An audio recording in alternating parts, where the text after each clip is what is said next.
Commander, you've received a new message at your private terminal. Thank you, Kelly. Does that mean that she's been monitoring my inbox the whole time? Because she's kind of like my pseudo-secretary, right? So she's been reading all my mail then, basically. Not sure how to feel about that. I'm glad that mess is over for Tali, Commander. Some of those Quarians. I guess living your whole life aboard a ship can really mess with your priorities. Not that I would know. I burned myself. Great.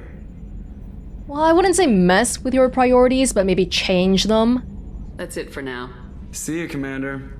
It's hard to know how someone has really lived a life if you haven't been in their shoes. We can try to imagine it as best as we can, but it's gonna be hard to really know.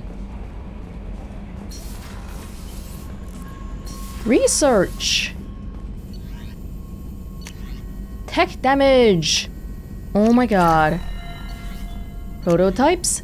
Geth shield strength.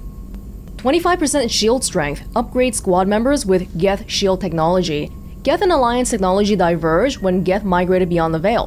While Geth technology is wholly incompatible with Alliance technology, this upgrade improves on Geth shielding by integrating recent Alliance advancements and redundant field generators. Okay. We're learning more about them very slowly. And that's pretty much it.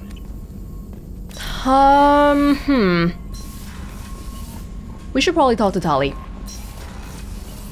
That's the second loyalty mission we've had where a father's died at the end of it.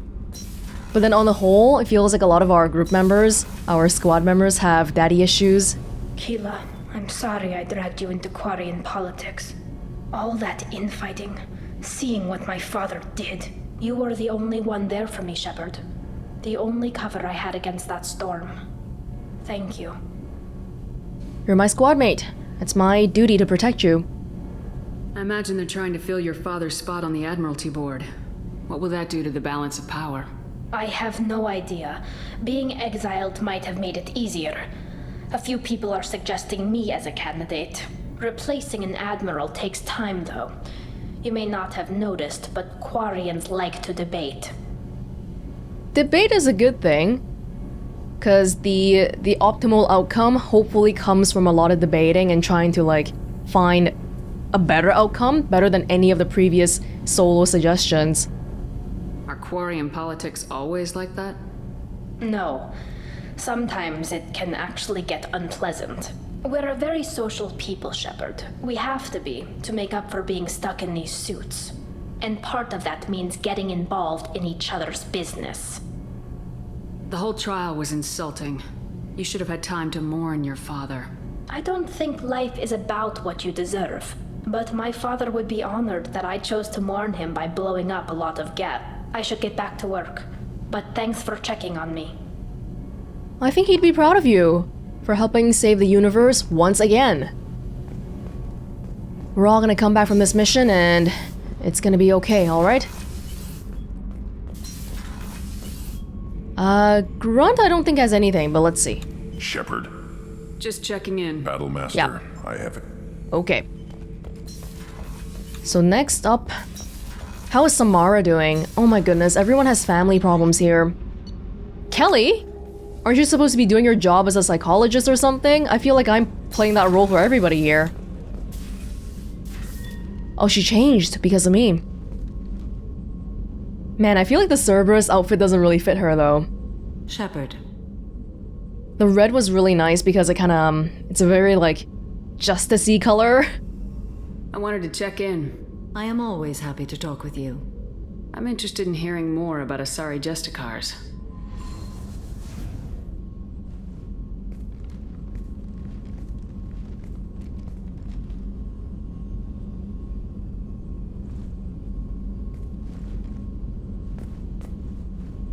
We hold a unique place in Asari culture. Justicars are from another era. Young Asari grow up watching vids about our adventures. Pure fiction, of course. Some Asari are uncomfortable with us, but so few Justicars exist that most have never met one. How do you become one? There are only a few Justicars? Few Asari wish to make the sacrifices necessary to become one of us, and the training has a high casualty rate. It is a life of constant danger. Throughout the entire galaxy, there are only a handful of us at any time. Why would anyone want to be a Justicar? It is a deeply personal matter. Sometimes the most brutal path is the only honest one. This code of the Justicar seems central to your life. It is 5,000 sutras and covers every situation one can encounter. I have memorized every word. There is only the code. Sometimes justice calls for mercy. It does not exist to bring about spiritual enlightenment. Its purpose is to punish the wicked and protect the... In that sense, it kind of feels like what Thane talks about too. He sees himself as a tool to murder, but he's not a murderer. Because he's not the one who wants to murder, he's just the tool, a means to an end. The Asari I've spoken to seem conflicted about Justicars. In this age, people see shades of gray everywhere. The code of the Justicar is black and white. I might seem a hero to many, but I would kill all of them if I had to. Do you need a therapist? What role do you think Justicars have in Asari society? I would say that the closest human equivalent is a knight-errant in your medieval lore. Perhaps mixed with a bit of samurai. Pretty good indication that you're a little bit behind on the times. What does your code say about killing? I am compelled to kill the wicked. If a Justicar is involved, peaceful solutions are long past. You make killing sound so casual. I remember each being I have slain. They are always in my thoughts. Does the code forbid romantic involvement? It does not. However, I would never be interested in such. That part of my life is well behind me. You could meet someone who reawakens those desires. I am nearly 1,000 years old. I know myself and my desires. But your curiosity is quite welcome. The Samara basically see me as a child. I'm like, less than 100 and she's 1,000, man. You know about knights errant and samurai? When I knew I must leave Asari space again, I studied the history and morals of new species. When I was a maiden wandering the galaxy, humans had not yet arrived. What did your studies tell you about us? You are more individualistic than any other species I have encountered. If 3 humans are in a room, there will be 6 opinions. I like your species. I am curious to see what you will do. I should go. I'm glad we spoke. Me too. I like that. And I really like how Shepard sat down too. It felt very like, you know, 2 friends trying to hang out and stuff.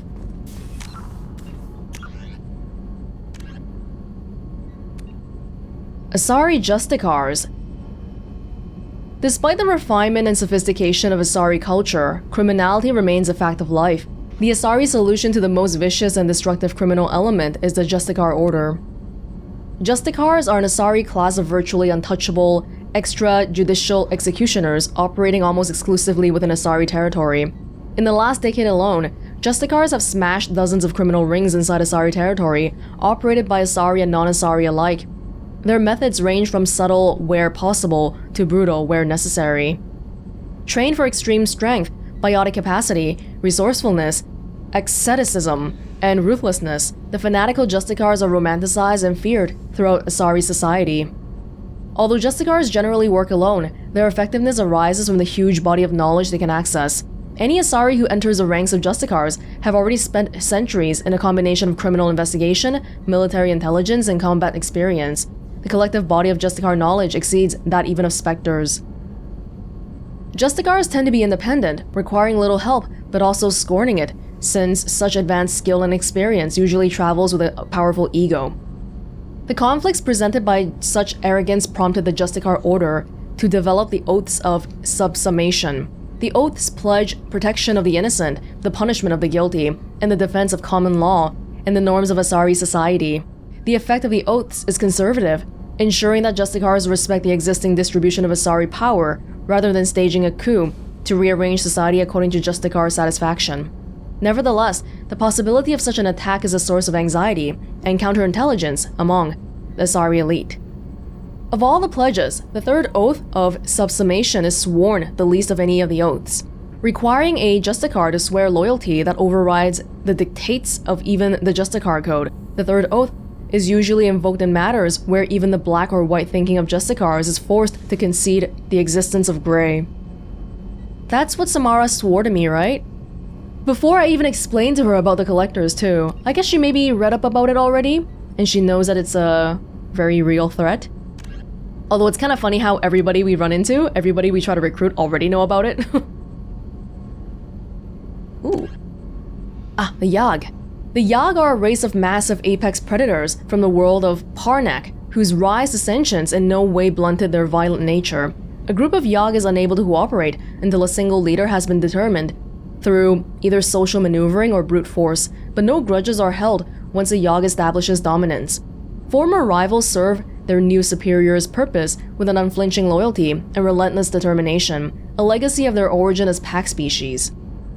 Their 8 eyes are another sign of their hunter ancestry. All 4 pairs are geared toward tracking down and predicting the movements of prey. Sophisticated and keenly developed sensitivity to movement and light have made Yahgs masters at reading body language, regardless of species. Much to their short-lived chagrin, the Council's first contact teams discovered it was nearly impossible to lie to the Yahg. The Yahg had technology equivalent to 20th century Earth standards when they were discovered by the Council in 2125. The Council's ambassadors approached the Yahg as friends and allies instead of subordinates, a baffling sign of contempt from newcomers on Parnak. The Yahg attacked when it became apparent that the alien diplomats stubbornly considered themselves sovereign people instead of new underlings. Parnak remains off-limits by the order of the Council, which fears that the Yahg's size, aggression, and obsession with control make them poorly suited for integration into the galactic community.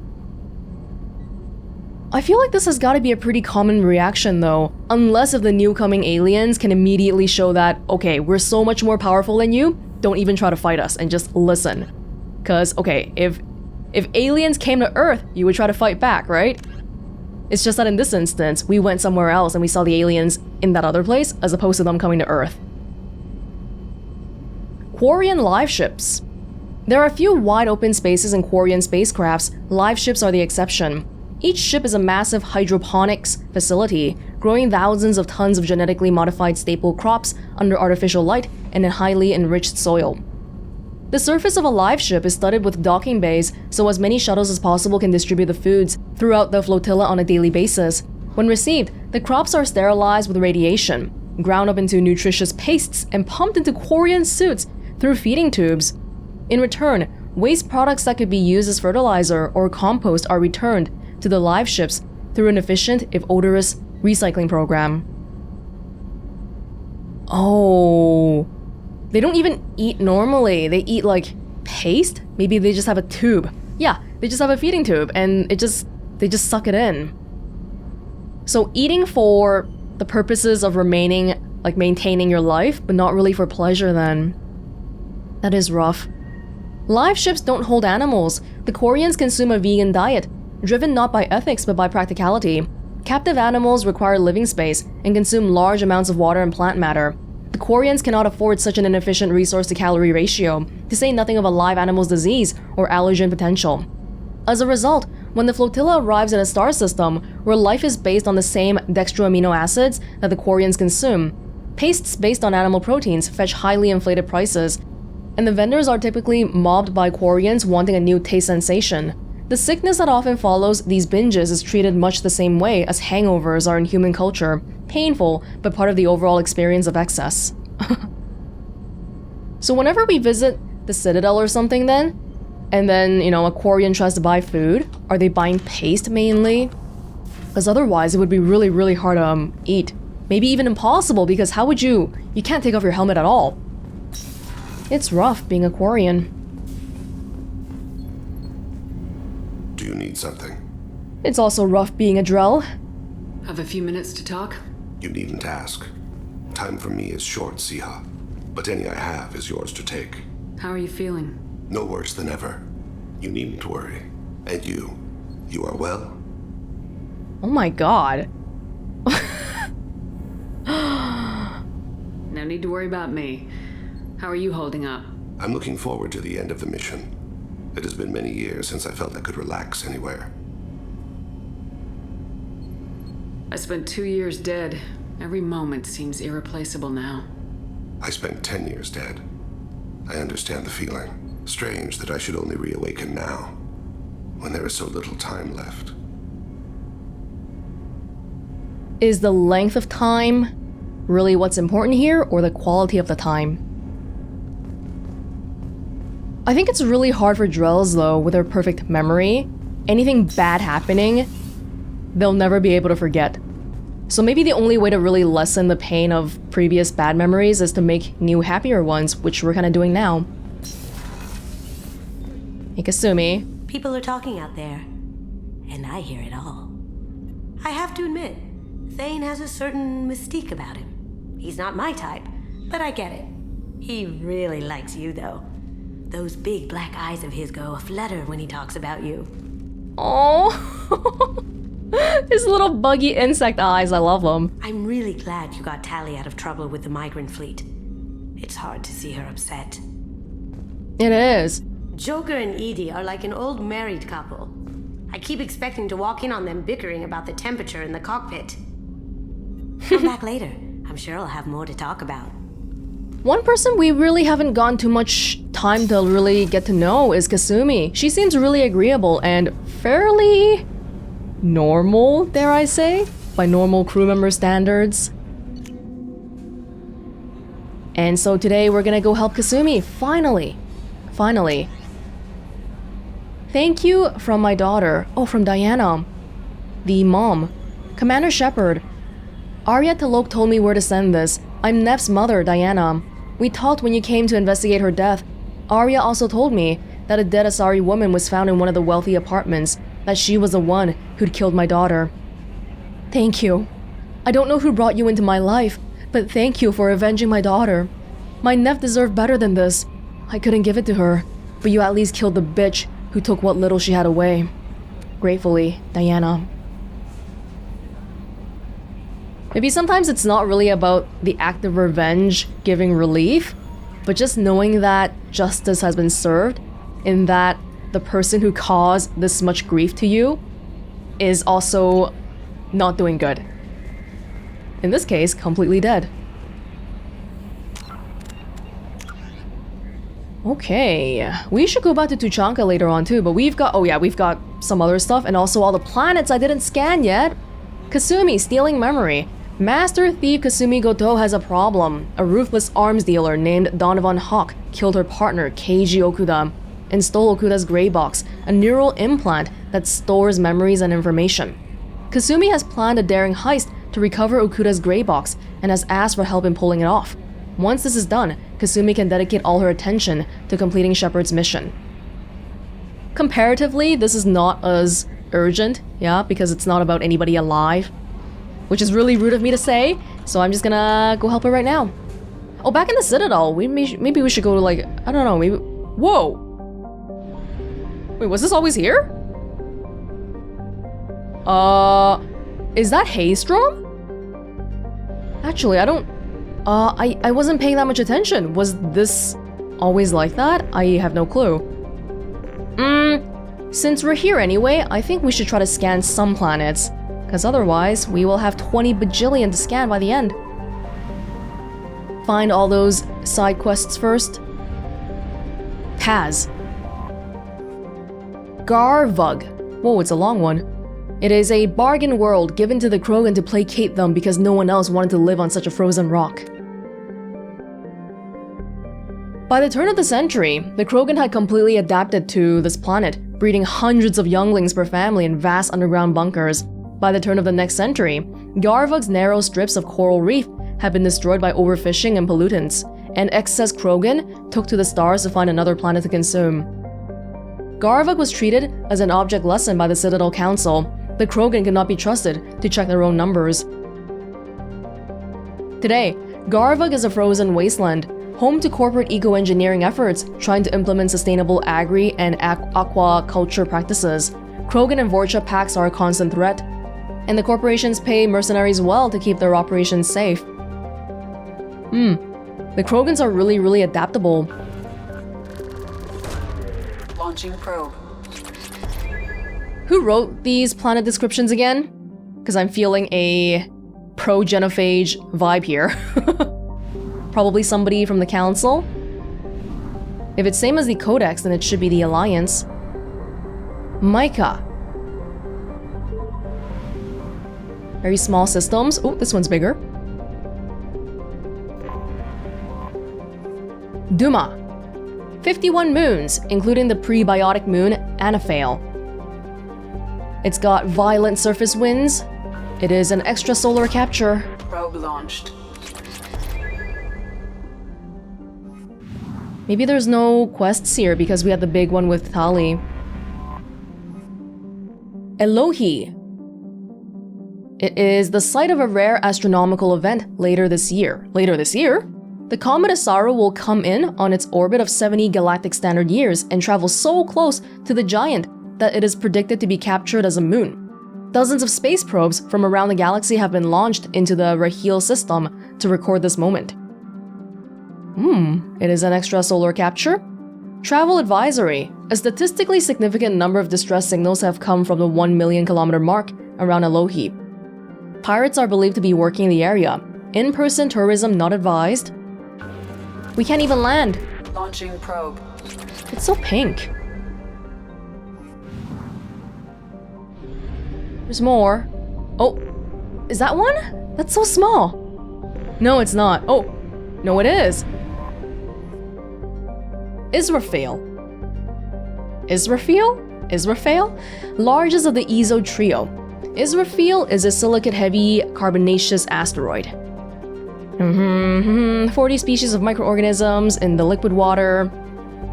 It was blamed as the source of the prion-based biowarfare agent, EHE, exotic humanoid encephalopathy.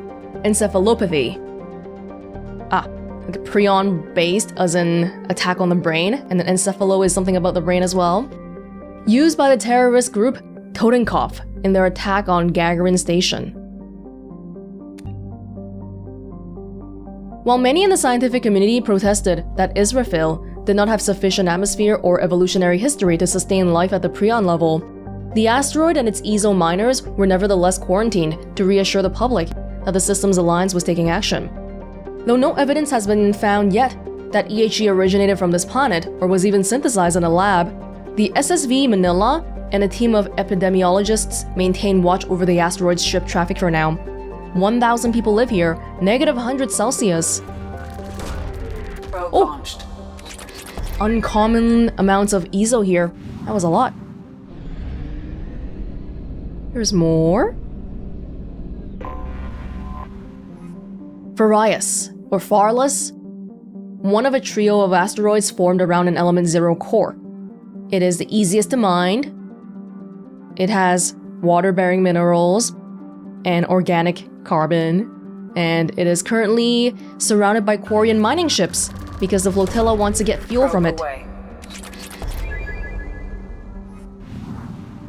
The migrant fleet is currently here, but they move around a lot, right? That's my understanding.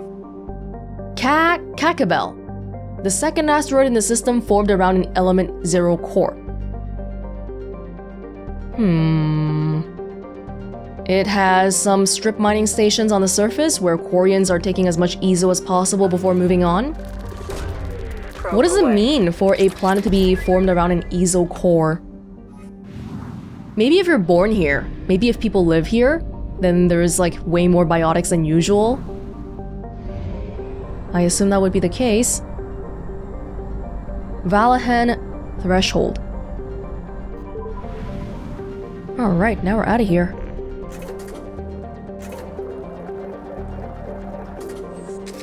Thank you very much. Okay. Yeah, some of these places. Nubian Expanse. I should have done the rest of that too. Anyway, today we're back to the Citadel. Yes.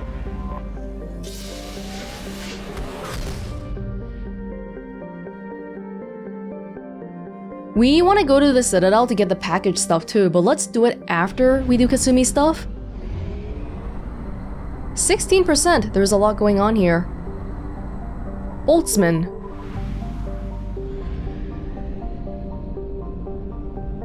Sounds like somebody's last name. Feynman. It is kind of boring to people because people care more about Beckenstein. No, wait, what? Yeah, Beckenstein is one of the planets here. There's 24 moons.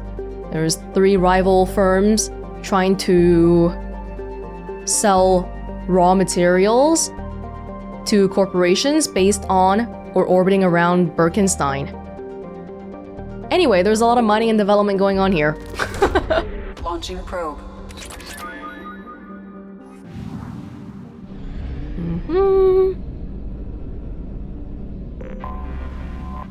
So the place that we're going to for Kasumi today has to be a pretty populated one then, because it's some kind of, we're going to somebody's house, I think? Wheeler is a sizable rock planet. It is pretty safe for remote robo-mining. Probe away.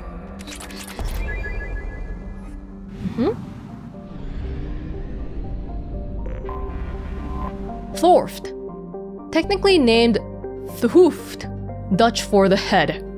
Am I saying that right? Thooft is a dwarf planet with a moderate carbon dioxide atmosphere, yada yada yada. Originally put on the star charts when a human scout ship needed to discharge its drive core and wasn't able to reach the system's gas giants in time. It's seen some development, you know, to build industrial cable insulation and stuff. Launching probe.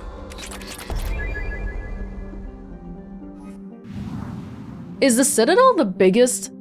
It's gotta be, right? It's like how many, what was the population again? Like 13 million or something? Is it the biggest, most populated location in the Citadel space? Well, in the Citadel space, yeah. But what about compared to like Omega? I think Omega has less people. Veltman. Veltman is home to the Koshiro 10. Enormous storm cells that appear as whitish spots and are visible as far away as Beckenstein. There are some helium-3 refueling stations. They also make metastable metallic hydrogen here, despite it being kind of risky, because they gotta manipulate some Mass Effect field to do that. This is one of the most heavily patrolled planets in this area. Probe launched. Because of all the manufacturing and stuff.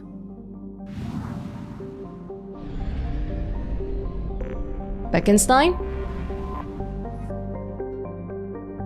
Yeah. Oh, whoa, there's a big population here. 5 million. Beckenstein. The recipient of the first wave of Earth's colonization efforts, Beckenstein's founders had a decidedly less agrarian plan than Eden Prime. The mission of Beckenstein's first colony was to become Earth's off-planet manufacturing base, ingratiating humanity into galactic culture by producing the needed goods. Meeting with mixed success for the first generation, Beckenstein then leapfrogged its competition by producing high-quality luxury goods that went straight to nearby markets via the Citadel. Today, Beckenstein is known as the humans' Ilium, a place where new money tycoons flaunt their wealth and the have-nots are rarely spoken of.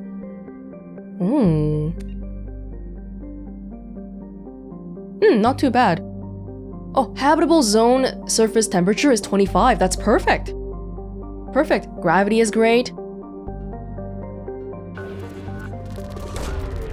Not many resources because they've taken it all already. Here we go. Oh, just me and Kasumi? That's interesting. Overload is good, but I'm gonna save it up for the the flashbang is not that great though. We've seen some people use it on us already in the Shadow Broker area, but we'll see.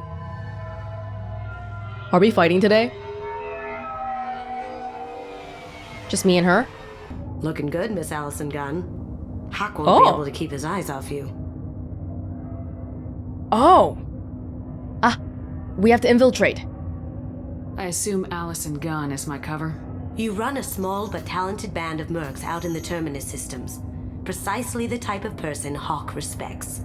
I took the liberty of giving you a reputation. Papers, witnesses, article in Badass Weekly. Just don't start talking business with him, and you'll be fine.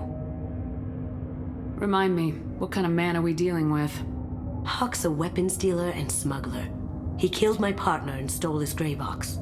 Other than that, he's not so bad. Rich, charismatic, Willing to crack open a man's skull to get at the neural implants inside? Take it I'm wearing this getup for a reason? You'd look really out of place at a society party in armor, don't you think? You look great. You should wear this stuff more often.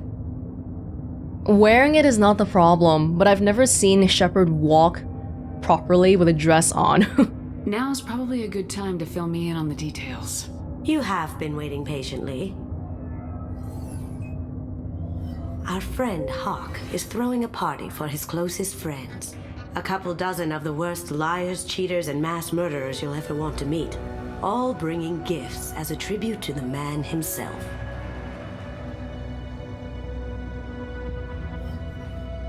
Our tribute is a lovely statue of your old friend Saren, rendered with loving detail and filled to the brim with our weapons and armor.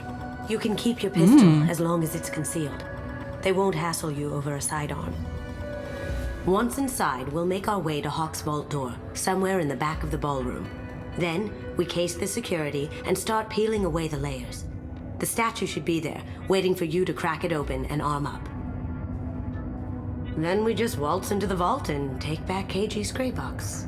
And I'll finally get a chance to say goodbye. She's got the whole thing figured out. But are you not joining me in public view? You're still wearing your hood and all. You've worked really hard on this. KG must have meant a lot to you. Was I that obvious? KG's gray box holds a lot of priceless personal memories. It's all that remains of who he was. But the secret he discovered is dangerous. I wouldn't bring you here if it wasn't. What's in the gray box that makes it worth all this trouble? The gray box holds KG's memories. Everything from all the codes and plans he stole to all the time we spent together. Wrapped up in those memories is the secret he stole. KG never told me what it was, but the information got him killed. This ought to be interesting. That's what I'm going for. Doesn't seem like a fighting mission until we get to the statue anyway. How'd you fund all this, Kasumi? You must be ultra rich. This is our stop.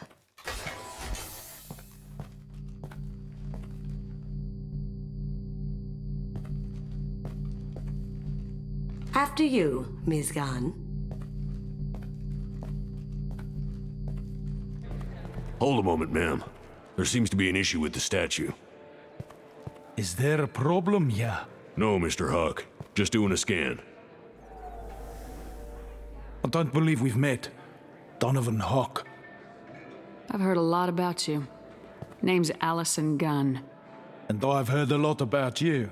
You've been very Really? busy lately, if the extranet is to be believed. Sir, the scanners aren't picking anything up. I don't think our guests would come all the way here from Ilium just to cause trouble. Do you? You may pass through, Ms. Gunn. You were invited after all, but I will ask your companion to remain outside. You understand, I hope. Why is Kasumi not going in? I mean, of course she's gonna go in anyway. Care to explain why my friend has to stand outside? I don't like the look of your friend, so she stays outside. Simple as that. Wow, this guy. Hey, what kind of a message are we trying to send by giving him a statue of Saren anyway? We idolize Saren? Everybody invited to this party here can't be good people. No problem. You're the host. Enjoy the party. Well, that didn't go as I expected. I thought that was part of your plan, because you didn't come dressed anyway. Any idea why he'd send you away? No, we've never seen each other in person, and no one knows what I look like. Just watching his ass, I'm sure. I can't blame him. What do we do now? We go on with the plan. You'll just have to do all the talking. I'll stay out of sight and stick with you the best I can. We'll keep radio contact in case something goes wrong. We need to find the door and case the security. We'll figure out the next step then. Okay, socializing, Shepard. Not in the most comfortable setting for you, but I'm sure you'll be fine. How did you ever contain that situation on Olive? Oh, that? A quick application of force, a little pressure, and bam! Done. Thank goodness. I thought those rabble would dog you for years. Sounds like she's talking about supergluing something. Fancy. Some say Commander Shepard is still alive. Really? Oh, please. It's wishful thinking at best. Oh my god, how can people not recognize my face?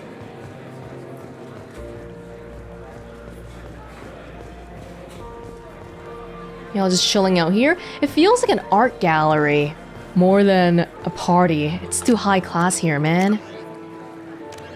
So we have to find the vault door, which means we can talk to him. Hey, where's your vault door? His gun. We need to case the vault gun. You can chat up Hock later. This is too snobby. Oh? Oh? Hock's private rooms are off limits without proper clearance. I'm dying to get in there, but we have to scope out the vault first. It's not the vault? I told you, the private quarters are off limits. Don't get ahead of yourself. Let's case the vault. It's like a bank heist. Oh, okay, there's a downstairs portion. And a balcony portion, because this guy's ultra rich. Say, what's that over there? Hock's bedroom, I believe. Wow, who's his architect? This is a very impressive place. Or a very large one, at least. The ilium for humans. I hear Mr. Hock's vault is exquisite. Who could know? He never lets anyone near it. Datapad. Private rooms? No way we can sneak out of that party. The place is locked down tight, and Security Chief Ro's in charge. No way Ro would let that get past her. I'd rather stand around bored on guard duty than risk her wrath. Sorry. Samuels? Chief Ro, huh? She sounds like a hard ass. If we could tap into the guard's communications, I could probably use this information. See, this is what I mean about Shepard not knowing how to walk properly with a dress on. She's still walking like she's wearing a suit of armor. Like a light jog. Gotta go places. What's your read on that Archangel guy? I hear he's dead. Or gone, or something. Good riddance, I say. What is going on here? Hey, your Asari are kind of like greenish. Oh, what a beautiful artificial fireplace. And some books that probably that guy's never even read. Okay, we can go upstairs too. Should we go? Let's go upstairs. The vault is probably downstairs. Oh! That goes to a security room. We'll probably have to get in there at some point. Let's case the vault and figure out what we have to do. Oh, we can't go up for now. Fine, fine. Oh, wow, look at that. That's so deep. Like, I feel like I understand the meaning of the universe just looking at that. I'm not seeing very many waiters and waitresses around, just guests. Is this party self-serve?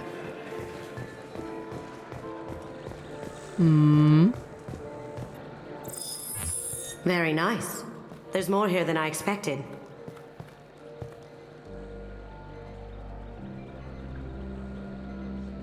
Password-protected voice lock, kinetic barrier, DNA scanner. Looks like an EX700 series. Everything a vault needs to be impenetrable. This gonna be a problem? Please, remember who you're talking to. We'll need to get a voice sample for the voice lock. You'll have to go chat up Hock for that. We'll have to find a password too. DNA, child's play. We should find plenty of DNA samples in Hock's private quarters. And the barrier? Cut the power. Never fails. If we can find it. KG could get through a system like this in his sleep. And I'm better. Let's get to it. Hock wouldn't even shake my hand earlier. Careful. The barrier's still up. We'll have to shut it down to get to the door. We still need the password and a sample of Hock's voice to get past that scanner. Okay.